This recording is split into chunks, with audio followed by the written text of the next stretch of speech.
There's been no shortage of financial scandals and fraud in recent years, and even going back further for the past few decades.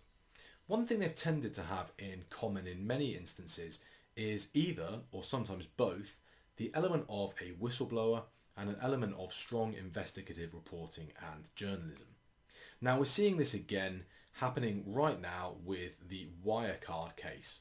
Spread out of Germany, Wirecard, one of the biggest European financial technology firms out there, brought in as a member of the DAX constituency elements last year, but now facing an enormous hole in terms of missing money from their accounts. Nearly 2 billion euros in this case. Now the news hasn't just broken, this has been reported by a couple of different organisations going back at least as far as 2015.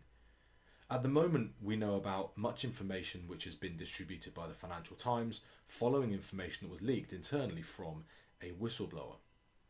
An organisation based in Australia called J Capital had also been producing research information on Wirecard dating back about 5 or 6 years, although they stopped based on potential threats they'd received. Given that we've had information coming out on this business for over half a decade, which is nearly a quarter of the time the company has been in existence, it remains quite astounding that the regulator hasn't taken a stronger look into the organisation. This seems to be partly an element of fear from a cultural perspective, the idea of protecting one of your own large corporations at a national level. But this fits into something of a broader pattern we've seen, especially with regulation in Europe, of regulatory capture, where industry players, when they get so big and almost dominant, they have the upper hand over the regulatory agency tasked with their level of monitoring and oversight.